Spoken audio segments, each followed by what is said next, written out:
ইসলামের চতুর্থ খলিফা আমিরুল মুকমিনিন আলী পুরো ইসলামী সাম্রাজ্যের সবচেয়ে বড় প্রধান বিচারপতি এবং মরুভূমির সবচেয়ে দুর্ধর্ষ অকুতে ভয় একজন।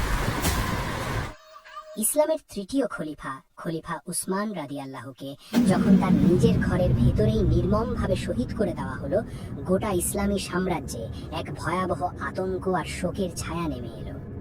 ভারত উপমহাদেশ থেকে শুরু করে ইউরোপের মহাসমুদ্র পর্যন্ত বিস্তৃত এই বিশাল খেলাফত মুহূর্তের মধ্যে যেন থমকে দাঁড়ালো। ইতিহাসে প্রথমবারের মতো এমন এক অন্ধকার সময়ের সৃষ্টি হলো যখন এই বিশাল সাম্রাজ্যের কোনো খলিফা নেই, কোনো নেতা নেই, চারদিকে শুধু ক্ষোভ, বিদ্রোহ আর হাহাকার। মনে হচ্ছিল মুসলমানদের তিল তিল করে গড়ে তোলা এই বিশাল খেলাফত হয়তো এবার চিরতরে ভেঙে পড়বে। মদিনার প্রতিটি মানুষের মনে একটাই প্রশ্ন, কে ধরবে এই ভাঙা জাহাজের হাল? কিন্তু মদিনার প্রবীণ সাহাবীরা খুব ভালো করেই জানতেন এই চরম সংকটের মুহূর্তে পুরো খেলাফতকে বাঁচানোর ক্ষমতা কেবল একজনেরই আছে।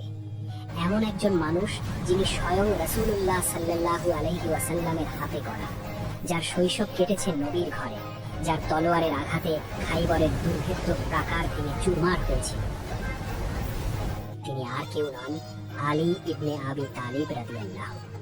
খলিফা উসমান রাদিয়াল্লাহু এর দাফন সম্পন্ন হওয়ার পরপরই উদ্বিগ্ন মুসলমানদের একটি দল ছুটে গেল আলী রাদিয়াল্লাহু এর কাছে। আমরা আপনাকে মুসলমানদের নতুন খলিফা হিসেবে দেখতে চাই, আপনি এই দায়িত্ব গ্রহণ করুন। কিন্তু আলী রাদিয়াল্লাহু শান্ত কণ্ঠে উত্তর দিলেন, না, আমার খিলাফতের শপথ এভাবে লুকিয়ে বা গোপনে হবে না। যাও, মদিনার সকল মানুষকে মসজিদে নববীতে একত্রিত করো। এরপর আলী রাদিয়াল্লাহু স্বয়ং রাসূলুল্লাহের মিম্বরে গিয়ে দাঁড়ালেন, ঠিক যেভাবে প্রথম খলিফা আবু বকর রাদিয়াল্লাহু, দ্বিতীয় খলিফা উমর রাদিয়াল্লাহু এবং তৃতীয় খলিফা উসমান রাদিয়াল্লাহু দাঁড়িয়েছিলেন। মদিনার মসজিদে উপস্থিত হাজারো মুসলমান এক বাক্যে চতুর্থ খলিফা হিসাবে আলী রাদিয়াল্লাহু এর হাতে বাইয়াত বা শপথ গ্রহণ করলেন। আর এভাবেই শুরু হলো আমিরুল মুকমিনিন আলী রাদিয়াল্লাহু এর খিলাফতের প্রথম ভাষণ। কিন্তু একটু দাঁড়ান, আলী রাদিয়াল্লাহু এই বিশাল সাম্রাজ্যের সর্বোচ্চ চূড়ায় পৌঁছালেন কিভাবে? এই প্রশ্নের উত্তর খুঁজতে হলে আমাদের ফিরে যেতে হবে সময়ের পাতা উল্টে অনেক অনেক বছর আগের এক ভিন্ন আরবে। আলী রাদিয়াল্লাহু এর খিলাফতের অনেক বছর আগের কথা। মক্কা, আরবের সবচেয়ে গুরুত্বপূর্ণ শহর। হঠাৎ এই শহরের বুকে নেমে এলো এক ভয়াবহ বিপদ। ইয়েমেনের সবচেয়ে প্রতাপশালী এবং অহংকারী বাদশাহ আব্রাহা 60,000 সৈন্য আর বিশাল হাতির বাহিনী নিয়ে মক্কা ধ্বংস। এগিয়ে যাও! মক্কার মানুষ ভয়ে কাঁপছে। এই বিশাল বাহিনীর সামনে দাঁড়ানোর ক্ষমতা তাদের নেই। তখন তারা তাদের সবচেয়ে শ্রদ্ধেয় নেতার শরণাপন্ন হলো, আব্দুল মুত্তালিব। তিনি কাবা ঘরের দরজা আঁকড়ে ধরে আসমানের দিকে তাকিয়ে দোয়া করলেন, হে আল্লাহ, তোমার এই ঘরকে তুমি আব্রাহার হাত থেকে রক্ষা করো। এরপরেই ঘটল সেই ঐতিহাসিক অলৌকিক ঘটনা। আসমান থেকে ঝাঁকে ঝাঁকে আবাবিল পাখি নেমে এসে আব্রাহার বিশাল বাহিনীকে মাটির সাথে মিশিয়ে দিল। মক্কা রক্ষা পেল। আর এই ঘটনার পর পুরো আরবে আব্দুল মুত্তালিবের নাম ও সম্মান আকাশচুম্বী হয়ে গেল। কিন্তু সময়ের নিয়মে একসময় আব্দুল মুত্তালিব পৃথিবী থেকে বিদায় নিলেন। তার মৃত্যুর পর বনু হাশিম গোত্রের নতুন সর্দার হলেন তার ছেলে আবু তালিব। একদিন আবু তালিব ব্যবসার কাজে মক্কার বাইরে ছিলেন। কাজ শেষে যখন তিনি বাড়ি ফিরলেন, তখন তাকে একটি আনন্দের সংবাদ দেওয়া হলো। মুবারক হোক, আপনার ঘরে একটি পুত্র সন্তান জন্ম নিয়েছে। আপনার স্ত্রী ফাতিমা বিনতে আসাদ ছেলেটির নাম রেখেছেন হায়দার, অর্থাৎ সিংহ। কিন্তু আবু তালিব একটু ভেবে বললেন, না, ওর নাম হায়দার নয়, ওর নাম হবে আলী, অর্থাৎ সুউচ্চ বা মহান। আবু তালিব তখন মক্কার অন্যতম শীর্ষ সর্দার, আর তারই ছোট ছেলেই হলেন আমাদের গল্পের নায়ক আলী। আলীর বয়স যখন মাত্র 5 বছর, তখন আরবে এক ভয়াবহ দুর্ভিক্ষ দেখা দিল। মক্কার অর্থনীতি ধসে পড়ল। বড় বড় সর্দারদের ব্যবসাও ধ্বংসের মুখে। আবু তালিবের অবস্থাও এতটাই খারাপ হয়ে গেল যে নিজের পরিবারের মুখে খাবার তুলে দেওয়াটাই তার জন্য অসাধ্য হয়ে দাঁড়ালো। ঠিক এই কঠিন সময়ে আবু তালিবের পাশে এসে দাঁড়ালেন এমন একজন যিনি কোনোদিন কারো ঋণ ভোলেন না, তার ভাতিজা মুহাম্মদ সাল্লাল্লাহু আলাইহি ওয়াসাল্লাম। মুহাম্মদ সাল্লাল্লাহু আলাইহি ওয়াসাল্লাম জানতেন তার নিজের পিতামাতার মৃত্যুর পর এই চাচা আবু তালিবই দীর্ঘ 17 বছর ধরে তাকে নিজের সন্তানের মতো লালন পালন করেছেন। আজ চাচার এই বিপদে তিনি কিভাবে চুপ থাকতে পারেন? মুহাম্মদ সাল্লাল্লাহু আলাইহি ওয়াসাল্লাম তার আরেক চাচা আব্বাসকে সাথে নিয়ে আবু তালিবের বাড়িতে গেলেন। আবু তালিবের তখন 3 ছেলে, আকিল, জাফর এবং আলী। আকিলকে আবু তালিব নিজের কাছে রাখলেন, জাফরকে নিয়ে গেলেন আব্বাস, আর মুহাম্মদ সাল্লাল্লাহু আলাইহি ওয়াসাল্লাম পরম মমতায় নিজের বাড়িতে নিয়ে এলেন মাত্র 5 বছরের ছোট্ট আলীকে। ছোট্ট আলীকে দেখে মুহাম্মদ সাল্লাল্লাহু আলাইহি ওয়াসাল্লামের স্ত্রী খাদিজা রাদিয়াল্লাহু আনহার চোখ আনন্দে ছলছল করে উঠল, কারণ কয়েক বছর আগেই তারা তাদের নিজেদের সন্তান কাসিমকে হারিয়েছিলেন। আজ কাসিম বেঁচে থাকলে তার বয়স ঠিক আলীর মতোই হতো। আলীর আগমনে যেন সেই শোক কিছুটা হলেও লাঘব হলো।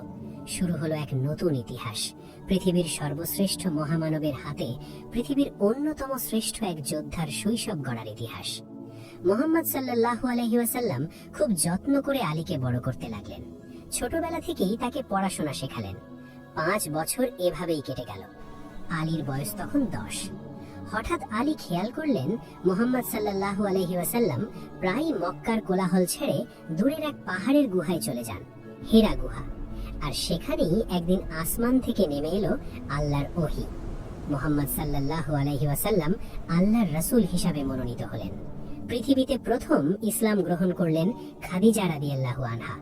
আর এরপর মাত্র 10 বছর বয়সী ছোট্ট আলী কোনো প্রশ্ন না করেই, কোনো দ্বিধা না রেখেই ইসলাম কবুল করে নিলেন। একদিন কাবা প্রাঙ্গণে মুহাম্মদ সাল্লাল্লাহু আলাইহি ওয়াসাল্লাম, খাদিজা রাদিয়াল্লাহু আনহা এবং আলী রাদিয়াল্লাহু আনহু একত্রে নামাজ পড়ছিলেন। মক্কার লোকেরা অবাক হয়ে দেখছিল এই দৃশ্য। একজন তো বলেই বসলো, এরা কি করছে? মুহাম্মদ সাল্লাল্লাহু আলাইহি ওয়াসাল্লামের এক চাচা দূর থেকে তাকিয়ে বললেন, আমার ভাতিজা মুহাম্মদ বলে সে নাকি আল্লাহর রাসূল। সে বলে একদিন নাকি রোমান আর পার্সিয়ান সাম্রাজ্য ওদের পদনত হবে। অথচ দেখো, আজ পৃথিবীতে এই একজন নারী আর ওই ছোট্ট শিশুটি ছাড়া তার আর কোনো অনুসারী নেই। লোকটি সেদিন হাসাহাসি করেছিল ঠিকই, কিন্তু ইতিহাস সাক্ষী একদিন সত্যি মুসলমানদের ঘোড়ার খুরে রোম আর পারস্যের অহংকার ধুলোয় মিশে গিয়েছিল। ইসলাম তখন মক্কায় গোপনে প্রচার হচ্ছিল। একদিন আল্লাহর নির্দেশ এলো নিজের পরিবারকে ইসলামের দাওয়াত দেওয়ার। মুহাম্মদ সাল্লাল্লাহু আলাইহি ওয়াসাল্লাম বনু হাশিম গোত্রের 40 জন সদস্যকে নিজের বাড়িতে খাবারের দাওয়াত দিলেন। খাবারের আয়োজনের পুরো দায়িত্ব ছিল মাত্র 13 বছর বয়সী আলীর কাঁধে। খাওয়া শেষে মুহাম্মদ সাল্লাল্লাহু আলাইহি ওয়াসাল্লাম উঠে দাঁড়ালেন। সকলের সামনে সাহসের সাথে ঘোষণা করলেন এক আল্লাহর কথা। তারপর তিনি জিজ্ঞেস করলেন, আপনাদের মধ্যে কে এই মহান মিশনে আমার সঙ্গী হবে? পুরো ঘর নিস্তব্ধ। বড় বড় সর্দাররা মুখ ঘুরিয়ে বসে রইল, কেউ একটা শব্দও করল না। এই পিন পতন নীরবতার মাঝে হঠাৎ দাঁড়িয়ে গেল সেই 13 বছরের কিশোর। সবার চোখের দিকে তাকিয়ে আলী দৃঢ় কণ্ঠে বলে উঠলেন, হে আল্লাহর রাসূল, আমার পা হয়তো দুর্বল, আমার চোখ হয়তো ব্যথা আছে, কিন্তু আমি সব সময় আপনার পাশে থাকব। আস্তে আস্তে মক্কায় ইসলাম ছড়াতে শুরু করলো, আর সেই সাথে বাড়তে লাগলো মক্কার সর্দারদের নিষ্ঠুরতা। একবার মুহাম্মদ সাল্লাল্লাহু আলাইহি ওয়াসাল্লাম সিজদায় রত ছিলেন, তখন উকবা নামে এক পাষাণ্ড তার পিঠের ওপর উটের পচা নাড়ি ভুঁড়ি চাপিয়ে দিল। আরেকদিন নামাজরত অবস্থায় পেছন থেকে গলায় চাদর পেঁচিয়ে রাসূলকে শ্বাসরোধ করে হত্যার চেষ্টা করল। আবু বকর রাদিয়াল্লাহু বাঁচাতে এলে তাকেও নির্মমভাবে প্রহার করা হলো। ছোট্ট আলী দূর থেকে দাঁড়িয়ে এই অমানবিক দৃশ্যগুলো দেখতেন। বয়স কম থাকায় শারীরিকভাবে রুখে দাঁড়ানোর শক্তি তখনও তার ছিল না, কিন্তু তার মগজে, তার রক্তে প্রতিটি অত্যাচারীর চেহারা খোদাই হয়ে যাচ্ছিল। বদলার আগুন ভেতরে ভেতরে জ্বলছিল, যা একদিন বদর আর খন্দকের ময়দানে আগ্নেয়গিরির মতো বিস্ফোরিত হবে। সময় পেরিয়ে গেল। মক্কায় মুসলমানদের জীবন যখন নরকে পরিণত হয়েছে, তখন রাসূলের জীবনে নেমে এলো শোকের বছর। যে আবু তালিব তাকে ছায়ার মতো আগলে রেখেছিলেন এবং যে খাদিজা আলীকে নিজের সন্তানের মতো ভালোবেসেছিলেন, একই বছরে তারা দুজনেই পৃথিবী থেকে বিদায় নিলেন। মক্কায় টিকে থাকা অসম্ভব হয়ে পড়ল। মুসলমানদের মদিনায় হিজরত করার নির্দেশ দেওয়া হলো। মক্কায় রয়ে গেলেন শুধু রাসূল, আবু বকর এবং আলী রাদিয়াল্লাহু আনহু। মক্কার সর্দাররা যখন দেখলো মুসলমানরা মদিনায় ঘাঁটি গাড়ছে, তখন তারা সবচেয়ে ভয়ঙ্কর ফন্দি আঁটল রাতে অন্ধকারে মুহাম্মদ সাল্লাল্লাহু আলাইহি ওয়াসাল্লামকে হত্যা করার জন্য। আবু জাহালের পরিকল্পনা অনুযায়ী 40 জন ঘাতক তলোয়ার হাতে রাসূলের বাড়ি ঘিরে ফেলল। কিন্তু আল্লাহ তো সেরা পরিকল্পনাকারী। রাসূল সাল্লাল্লাহু আলাইহি ওয়াসাল্লাম আলীকে ডেকে বললেন, আলী, আজ রাতে তুমি আমার বিছানায় আমার চাদর গায়ে দিয়ে ঘুমাবে, আর আগামীকাল মক্কার মানুষের আমানতগুলো তাদের বুঝিয়ে দিয়ে তুমিও মদিনায় চলে আসবে। ভাবুন সেই রাতের কথা। দরজার ওপাশে 40 জন রক্তপিপাসু ঘাতক দাঁড়িয়ে আছে, আর আলী রাদিয়াল্লাহু আনহু মৃত্যু নিশ্চিত জেনেও পরম শান্তিতে রাসূলের বিছানায় শুয়ে আছেন। এটাই ছিল আলীর ভালোবাসা, আলীর আত্মত্যাগ। মাঝরাতে ঘাতকরা দরজা ভেঙে ঘরে ঢুকেই থমকে গেল। বিছানায় মোহাম্মদ নেই, সেখানে শুয়ে আছে আলী।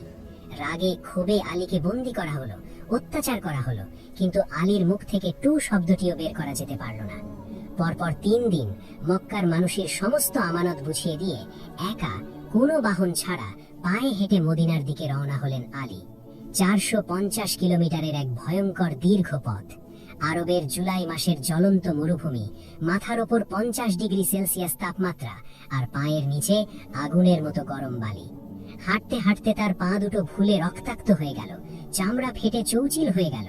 কিন্তু আলীর জেদ আর ভালোবাসার সামনে আরবের এই নিষ্ঠুর মরুভূমিও হার মানতে বাধ্য হয়েছিল। মরুভূমির এই একাকী পথচারী আলী সেদিন হয়তো ঘুণাক্ষরেও ভাবতে পারেননি যে মদিনার দিকে তিনি আজ রিক্ত হস্তে রক্তাক্ত পায়ে হেঁটে চলেছেন। একদিন সেই মদিনাতেই গোটা পৃথিবীর মানুষ তার হাতে খেলাফতের বায়াত গ্রহণ করবে। 450 কিলোমিটার এক অগ্নি পরীক্ষা। পায়ের নিচে জ্বলন্ত অঙ্গারের মতো মক্কার বালুকণা, আর মাথার ওপর গনগনে সূর্য। এই ভয়ঙ্কর পথ একাকী পাড়ি দিয়ে আলী রাদিয়াল্লাহু আনহু যখন মদিনার কাছাকাছি পৌঁছলেন, তখন তার পা দুটো ফুলে রক্তাক্ত হয়ে গিয়েছিল। এক পা চলারও আর কোনো শক্তি তার অবশিষ্ট ছিল না। কিন্তু মদিনায় প্রবেশের ঠিক আগে কুবা নামক একটা ছোট্ট পল্লীতে আরেকজন অধীর আগ্রহে অপেক্ষা করছিলেন। তিনি আর কেউ নন, স্বয়ং রাসূলুল্লাহ সাল্লাল্লাহু আলাইহি ওয়াসাল্লাম। আবু বকর রাদিয়াল্লাহু আনহুকে নিয়ে তিনি আগেই পৌঁছে গিয়েছিলেন, কিন্তু আলীকে ছাড়া তিনি মদিনায় প্রবেশ করতে রাজি ছিলেন না। যখন রাসূল সাল্লাল্লাহু আলাইহি ওয়াসাল্লামকে জানানো হলো যে আলী এসে পৌঁছলেন, কিন্তু তার পা চলার শক্তি হারিয়েছে, রাসূল সাল্লাল্লাহু আলাইহি ওয়াসাল্লাম আর স্থির থাকতে পারলেন না। তিনি নিজেই ছুটে গেলেন আলীর কাছে। আলীকে ওই অবস্থায় দেখে রাসূলের 2 চোখ বেয়ে অশ্রু ঝরে পড়ল। তিনি আলীকে বুকে জড়িয়ে ধরলেন, নিজের পবিত্র হাত বুলিয়ে দিলেন আলীর রক্তাক্ত পায়ে। আর এক মুহূর্তেই যেন আলীর সমস্ত কষ্ট, সমস্ত ক্লান্তি জাদু মন্ত্রের মতো দূর হয়ে গেল। এরপর রাসূল সাল্লাল্লাহু আলাইহি ওয়াসাল্লাম, আবু বকর রাদিয়াল্লাহু আনহু এবং আলী রাদিয়াল্লাহু আনহু একসাথে প্রবেশ করলেন ইসলামের নতুন হেডকোয়ার্টার মদিনা মুনাওয়ারায়। মদিনায় আসার পর এক অপূর্ব দৃশ্যের অবতারণা হলো।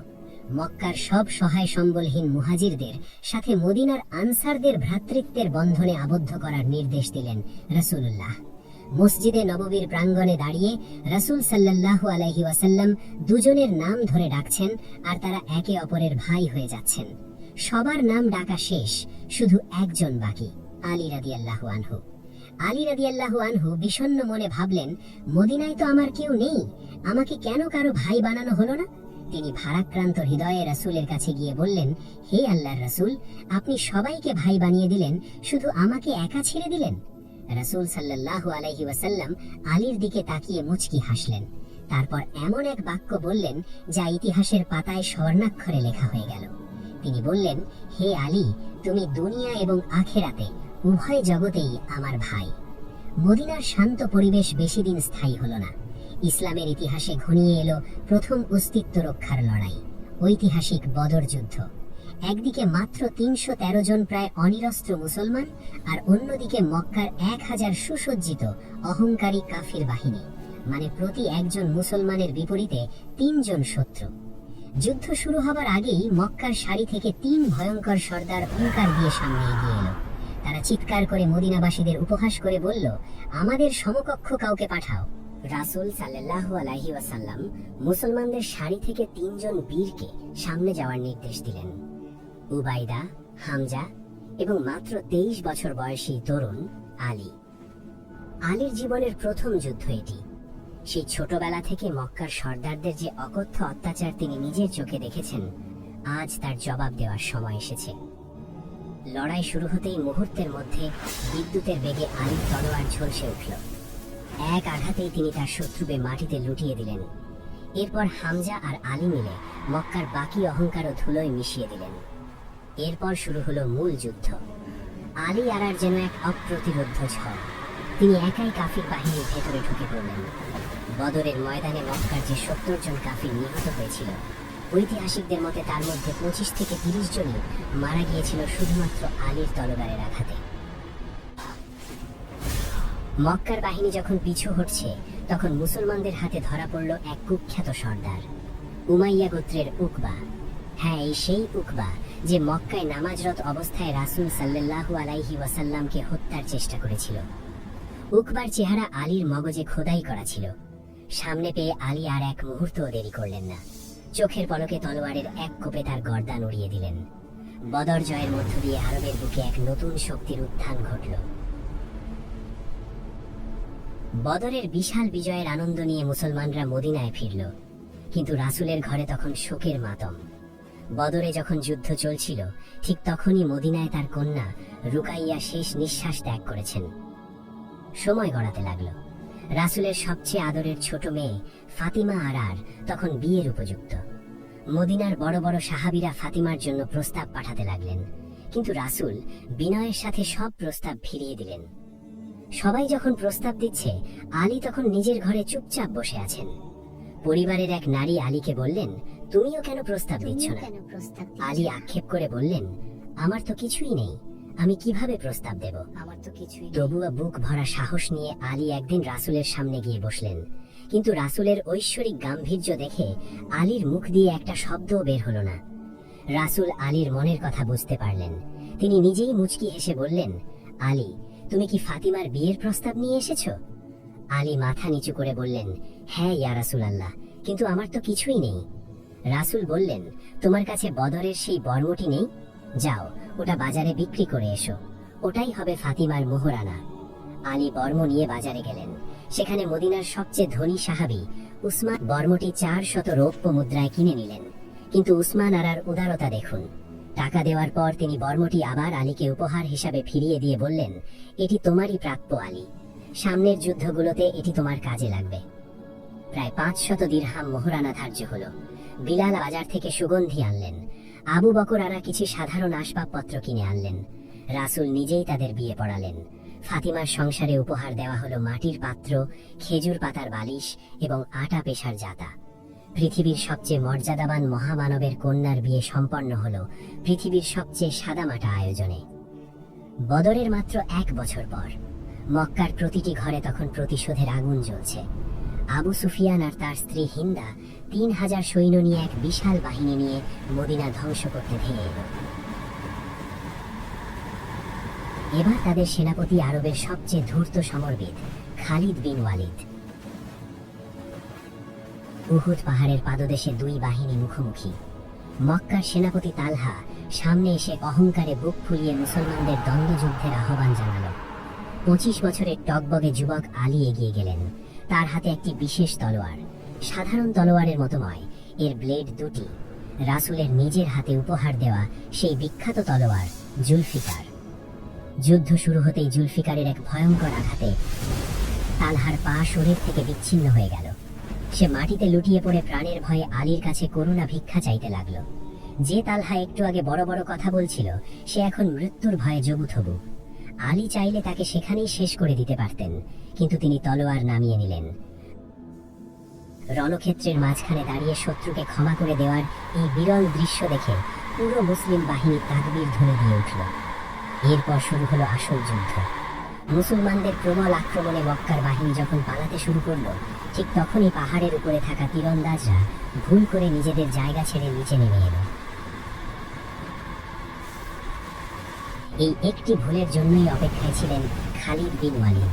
তিনি পাহাড়ের পেছন দিক থেকে ঘোড়সাওয়ার বাহিনী নিয়ে মুসলমানদের উপর অতর্কিত হামলা চালালেন। মুহূর্তের মধ্যে পাশা উল্টে গেল, চারিদিকে লাশের স্তূপ। হঠাৎ ময়দানে এক ভয়ঙ্কর গুজব ছড়িয়ে পড়ল, মুহাম্মদ শহীদ হয়েছেন। এই কথা শুনে অনেক মুসলমান হতাশায় অস্ত্র ফেলে দিলেন, কিন্তু আলীর তিনি তলোয়ারের খাপ ভেঙে ছুঁড়ে ফেলে দিলেন। হুঙ্কার দিয়ে উঠলেন, রাসূলই যদি দুনিয়াতে না থাকেন তাহলে আমাদের আর বেঁচে থেকে লাভ কি? আলী জুলফিকার হাতে কাফিরদের ব্যূহ ভেদ করে পাগলের মতো খুঁজতে লাগলেন রাসূলকে। অবশেষে তিনি দেখলেন রাসূল জীবিত আছেন এবং পাহাড়ের উপর শক্ত পায়ে দাঁড়িয়ে আছেন। আলী বিদ্যুৎ গতিতে সেখানে ছুটে গেলেন এবং মানব ঢাল হয়ে রাসূলকে রক্ষা করতে লাগলেন। উহুদের এই ভয়ঙ্কর দিনে আলীর শরীরে 16টি তলোয়ারের গভীর ক্ষত সৃষ্টি হয়েছিল। এই যুদ্ধের কিছুদিন পরের কথা। মদিনার মসজিদে নববীতে একদিন আলী রাসসি মাটিতে শুয়ে বিশ্রাম নিচ্ছিলেন। তার সারা শরীরে মসজিদের মাটির ধুলো লেগেছিল। রাসূল সেখানে এলেন। আলীর গায়ে ধুলো দেখে তিনি পরম স্নেহে নিজের হাতে সেই ধুলো ঝেড়ে দিতে দিতে ডাকলেন, ওঠো হে আবু তুরাব, হে মাটির পিতা, ওঠো। আলীর কাছে তার জীবনের সবচেয়ে প্রিয় নাম ছিল এটি। আজীবন তিনি এই নামে ডাক শুনতে ভালোবাসতেন, কারণ এই নামটির সাথে জড়িয়ে ছিল পৃথিবীর শ্রেষ্ঠ মানুষের হাতের পবিত্র স্পর্শ। উহুদ যুদ্ধের ভয়াবহ ক্ষত তখনও পুরোপুরি শুকায়নি। মদিনার আকাশে বাতাসে তখনও স্বজন হারানোর বিষাদ। ঠিক এমন সময় আলী রাজিয়াল্লাহু আনহু এবং ফাতিমা রাজিয়াল্লাহু আনহার ঘর আলো করে এলো এক নতুন মেহমান। একজন সাহাবী দৌড়ে গিয়ে রাসূল সাল্লাল্লাহু আলাইহি ওয়াসাল্লামকে সুসংবাদ দিলেন, ইয়া রাসূলুল্লাহ, মুবারক হোক, আপনার কন্যা ফাতিমার ঘর আলো করে এক পুত্র সন্তানের জন্ম হয়েছে। খবর শুনে রাসূল সাল্লাল্লাহু আলাইহি ওয়াসাল্লাম আনন্দে আত্মহারা হয়ে ছুটে গেলেন আলী রাদিয়াল্লাহু আনহুর বাড়িতে। নিজের আদরের নাতিকে পরম মমতায় কোলে তুলে নিলেন, বুকে জড়িয়ে ধরলেন। এরপর আলী রাদিয়াল্লাহু আনহুকে জিজ্ঞেস করলেন, আলী, তুমি এই শিশুর কি নাম রেখেছ? আলী রাদিয়াল্লাহু আনহু বললেন, আমি এর নাম রেখেছি হারব, যার অর্থ যুদ্ধ। কিন্তু রাসূল সাল্লাল্লাহু আলাইহি ওয়াসাল্লাম মুচকি হেসে বললেন, না, এই শিশুর নাম হবে হাসান, অর্থাৎ সুন্দর বা উত্তম। রাসূল সাল্লাল্লাহু আলাইহি ওয়াসাল্লাম হাসান রাদিয়াল্লাহু আনহুকে নিজের প্রাণের চেয়েও বেশি ভালোবাসতেন। তৎকালীন আরবের কঠোর সমাজের নিয়ম ভেঙে স্বয়ং আল্লাহর রাসূল তার আদরের নাতিকে নিজের কাঁধে বসিয়ে মদিনার অলিগলিতে ঘুরে বেড়াতেন। এই দৃশ্য দেখে মদিনার মানুষ অবাক হয়ে যেত। রাসূল সাল্লাল্লাহু আলাইহি ওয়াসাল্লাম হাসান রাদিয়াল্লাহু আনহুর দিকে তাকিয়ে ভবিষ্যৎবাণী করেছিলেন, আমার এই সন্তান একজন সাইয়্যেদ বা নেতা। একদিন সে মুসলমানদের দুটি বিশাল দলের মাঝে রক্তপাত বন্ধ করে শান্তি স্থাপন করবে। ইতিহাস সাক্ষী, ঠিক এমনটাই ঘটেছিল। খলিফা হিসেবে হাসান রাদিয়াল্লাহু আনহু নিজের ক্ষমতা ছেড়ে দিয়ে হাজারো মুসলমানের জীবন বাঁচিয়েছিলেন। মদিনার এই সুখের দিনগুলো বেশি দিন টিকল না। উহুদের পর মক্কার কাফিরদের সাহস আর অহংকার যেন আকাশ ছুঁয়েছে। এবার তারা মদিনাকে চিরতরে মানচিত্র থেকে মুছে ফেলার জন্য 10,000 সৈন্যের এক বিশাল জোট বাহিনী নিয়ে ধেয়ে এলো। 10,000 সৈন্য। তৎকালীন মদিনার মোট জনসংখ্যার চেয়েও এই বাহিনীর আকার ছিল বড়। রাসূল সাল্লাল্লাহু আলাইহি ওয়াসাল্লাম সাহাবীদের সাথে জরুরি বৈঠকে বসলেন। সিদ্ধান্ত হলো মদিনার ভেতরে থেকেই প্রতিরোধ করা হবে। সালমান ফার্সি রাদিয়াল্লাহু আনহুর পরামর্শে মদিনার এক পাশে খনন করা হলো এক বিশাল পরীক্ষা বা খন্দক। মক্কার 10,000 সৈন্যের বাহিনী মদিনার উপকণ্ঠে এসে থমকে দাঁড়ালো। এত বিশাল পরীক্ষা তারা জীবনেও দেখেনি। এটা পার হওয়া প্রায় অসম্ভব। 15 দিন ধরে দুই বাহিনী পরীক্ষার দুই পাশে দাঁড়িয়ে রইল। অবশেষে মক্কার একদল দুর্ধর্ষ যোদ্ধা ধৈর্য হারিয়ে পরীক্ষার এক সরু অংশ দিয়ে ঘোড়া ছুটিয়ে মুসলমানদের সীমানায় ঢুকে পড়ল। তাদের নেতৃত্বে ছিল আরবের ত্রাস, মক্কার সবচেয়ে বিশালকায় ও শক্তিশালী যোদ্ধা আমর ইবনে আবদুদ। আমার সামনে এসে তার বিশাল তলোয়ার উঁচিয়ে হুঙ্কার দিল, তোমাদের মধ্যে কে আছে যে একাকী আমার সাথে লড়বে? পুরো মুসলিম বাহিনী নিস্তব্ধ। তখন সেই নীরবতা ভেঙে সামনে এগিয়ে এলেন আলী রাদিয়াল্লাহু আনহু। আলীকে দেখে আমার তাচ্ছিল্যের হাসি হেসে বলল, ভাতিজা, তুমি এখনো অনেক ছোট, ফিরে যাও, আমি তোমাকে হত্যা করতে চাই না। আলী রাদিয়াল্লাহু আনহু শান্ত কিন্তু হিমশীতল কণ্ঠে জবাব দিলেন, কিন্তু আমি তোমাকে হত্যা করতে চাই। কথাটি শুনে আমার রাগে উন্মত্ত হয়ে ঘোড়া থেকে লাফিয়ে পড়ল। বিদ্যুতের বেগে ছুটে এসে তার ভারী বর্ষা দিয়ে আলীর উপর আঘাত হানল। আঘাত এতটাই প্রচন্ড ছিল যেটা আলীর ঢাল ফুটো করে ভেতরে ঢুকে গেল। এমনকি আলীর কপালেও সামান্য ক্ষত সৃষ্টি করল। আমার ভেবেছিল সে জিতে গেছে, কিন্তু এটাই ছিল তার জীবনের শেষ এবং সবচেয়ে বড় ভুল। আলী রাদিয়াল্লাহু আনহু চোখের পলকে নিজের ঢাল সরিয়ে জুলফিকার দিয়ে এমন এক আঘাত হানলেন যে এক কোপেই আরবের এই মহাবীরের গর্দান শরীর থেকে আলাদা হয়ে গেল। মক্কার বাহিনী এই দৃশ্য দেখে ভয়ে আতঙ্কে পরীক্ষা পার হয়ে পিছু হটল। এরপর এক ভয়াবহ ঘূর্ণিঝড় এসে মক্কার বাহিনীর তাঁবুগুলো উপড়ে ফেলে এবং তারা লেজ গুটিয়ে পালাতে বাধ্য হয়। খন্দকের ময়দানে মুসলমানরা পেল এক ঐতিহাসিক বিজয়। খন্দক যুদ্ধের ঠিক আগে বা পরে আলী রাদিয়াল্লাহু আনহুর ঘর আলোকিত হয়ে জন্ম নিল তার দ্বিতীয় পুত্র। রাসূল সাল্লাল্লাহু আলাইহি ওয়াসাল্লাম নিজেই তার নাম রাখলেন হুসাইন। রাসূল সাল্লাল্লাহু আলাইহি ওয়াসাল্লাম হুসাইনকে দেখে আনন্দে কেঁদে ফেলতেন। তিনি বলতেন, হুসাইন আমার থেকে আর আমি হুসাইন থেকে। তিনি আরো বলতেন, হাসান এবং হুসাইন এই দুনিয়াতে আমার দুটি সুগন্ধি ফুল। কিন্তু হায়, ভাগ্যের নির্মম পরিহাস। রাসূল সাল্লাল্লাহু আলাইহি ওয়াসাল্লামের এই আদরের দুটি ফুলের পরিণতি কি হয়েছিল তা আজ পর্যন্ত পৃথিবীর কোনো মুসলমান ভুলতে পারেনি। হাসান রাদিয়াল্লাহু আনহুকে বিষ প্রয়োগে শহীদ করা হয়, আর ইমাম হুসাইন রাদিয়াল্লাহু আনহুকে কারবালার তপ্ত মরুভূমিতে তার পুরো পরিবারের সাথে অত্যন্ত নির্মম ও পাশবিকভাবে জবাই করে শহীদ করা হয়েছিল। ঠিক যে বছর হুসাইন রাদিয়াল্লাহু আনহু জন্ম নেন, সেই বছরই আলী রাদিয়াল্লাহু আনহুর উপর নেমে আসে এক বিশাল শোক। তার মা, যিনি রাসূল সাল্লাল্লাহু আলাইহি ওয়াসাল্লামকেও নিজের সন্তানের মতো লালন পালন করেছিলেন, সেই ফাতিমা বিনতে আসাদ দুনিয়া থেকে বিদায় নেন। রাসূল সাল্লাল্লাহু আলাইহি ওয়াসাল্লাম এই মৃত্যুতে নিজের মায়ের মৃত্যুর সমান কষ্ট পেয়েছিলেন। তিনি নিজের পরনের গায়ের জামা খুলে ফাতিমার কাফনের জন্য দিয়েছিলেন এবং নিজে কবরে নেমে অশ্রুসিক্ত চোখে তার জন্য দোয়া করেছিলেন। সময় গড়িয়ে চলে। হুদায়বিয়ার সন্ধির সময় আলী রাদিয়াল্লাহু আনহুর জীবনের এক অপূর্ব পরীক্ষা হলো। চুক্তিনামা লেখার দায়িত্ব পড়ল মদিনার সেরা লেখক আলী রাদিয়াল্লাহু আনহুর উপর। তিনি লিখলেন, মুহাম্মদ আল্লাহর রাসূলের পক্ষ থেকে। মক্কার প্রতিনিধি সুহেল ইবনে আমর তীব্র আপত্তি জানিয়ে বলল, আমরা তো তাকে রাসূল মানিই না, আল্লাহর রাসূল মুছে ফেলো, লেখো মুহাম্মদ বিন আব্দুল্লাহ। রাসূল সাল্লাল্লাহু আলাইহি ওয়াসাল্লাম আলীকে বললেন, আলী, ওটা মুছে দাও। কিন্তু যেই আলী সারা জীবন রাসূল সাল্লাল্লাহু আলাইহি ওয়াসাল্লামের আদেশে হাসি মুখে তলোয়ার চালিয়েছেন, আজ তার সেই হাত আর চলল না। তিনি কাঁপা কাঁপা কণ্ঠে বললেন, ইয়া রাসূলুল্লাহ, আমার হাত আপনার নামের পাশ থেকে আল্লাহর রাসূল শব্দ মুছতে পারবে না। অবশেষে রাসূল সাল্লাল্লাহু আলাইহি ওয়াসাল্লাম নিজেই নিজের পবিত্র হাতে সেই শব্দ মুছে দিয়ে শান্তি চুক্তি স্থাপন করলেন। কিন্তু মদিনায় শান্তি এলেও দারিদ্র তখনও আলী এবং ফাতিমা রাদিয়াল্লাহু আনহুর নিত্য সঙ্গী। ঘরে দিনের পর দিন চুলা জ্বলে না, ক্ষুধার জ্বালায় শিশু হাসান হুসেইন কাঁদতে থাকে। একদিন আলী আলহামদুলিল্লাহ ইহুদির বাগানে হাড় ভাঙা অমানবিক পরিশ্রম করলেন। তার হাতে ফোসকা পড়ে রক্ত বের হয়ে গেল। দিন শেষে পারিশ্রমিক পেলেন মাত্র 16টি খেজুর। সেই খেজুর এনে তিনি তুলে দিলেন স্ত্রী আর সন্তানদের মুখে। ফাতিমার অবস্থাও ছিল করুণ। জাতা ঘোরাতে ঘোরাতে তার হাতে কড়া পড়ে গিয়েছিল। একদিন আলীর কথায় তিনি রাসূল সাল্লাল্লাহু আলাইহি ওয়াসাল্লামের কাছে একজন দাসী চাইতে গেলেন। কিন্তু মদিনার নেতা, আরবের মুকুটহীন সম্রাট মুহাম্মদ সাল্লাল্লাহু আলাইহি ওয়াসাল্লাম নিজের পরিবারের কষ্ট দেখেও তাদের কোনো দাসী দিলেন না, কারণ মদিনার সাধারণ মানুষের অভাব তখনও দূর হয়নি।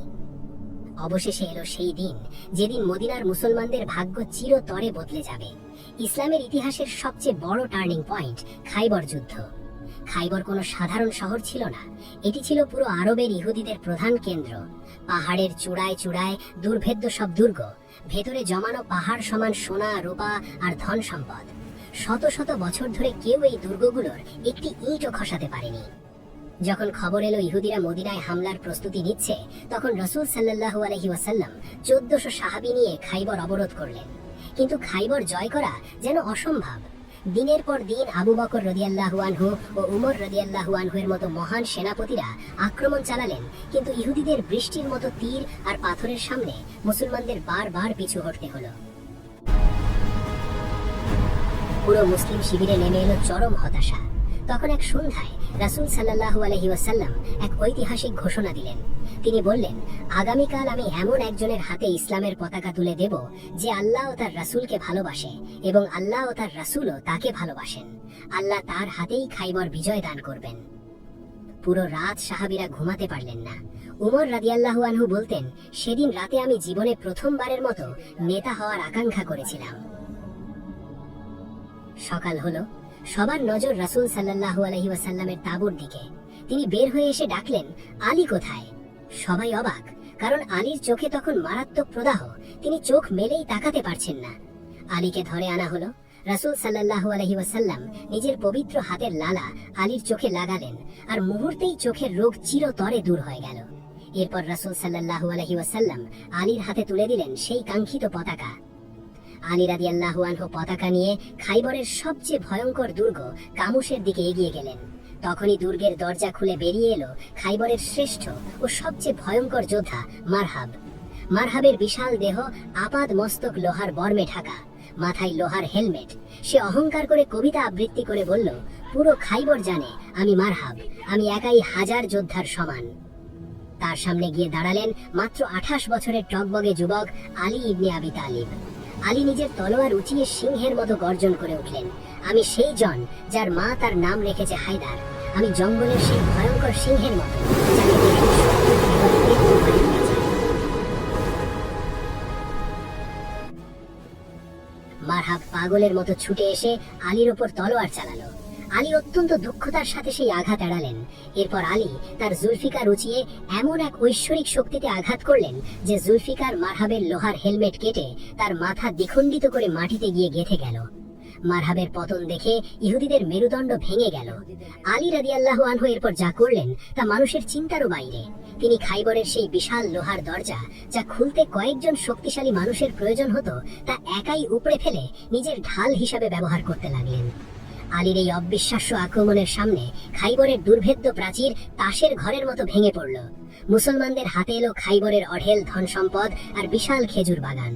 মদিনার অর্থনীতি রাতারাতি বদলে গেল। উমর রাদিয়াল্লাহু আনহু বলেন, খাইবর জয়ের আগ পর্যন্ত আমরা কোনোদিন পেট ভরে খাবার খাইনি। খাইবর জয় শুধু একটি দুর্গ জয় ছিল না, এটি ছিল একটি নতুন সাম্রাজ্যের ভিত্তিপ্রস্তর।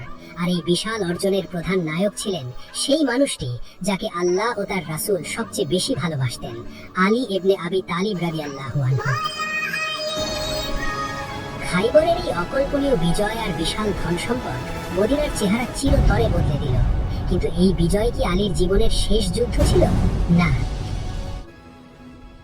যে আলী রাদিয়াল্লাহু আনহু তলোয়ার হাতে এতগুলো যুদ্ধে কাফিরদের বুক কাঁপিয়ে দিয়েছিলেন, সেই আলীকে কেন রাসূল সাল্লাল্লাহু আলাইহি ওয়াসাল্লাম সবচেয়ে বড় তাবুক অভিযানে মদিনায় রেখে গেলেন?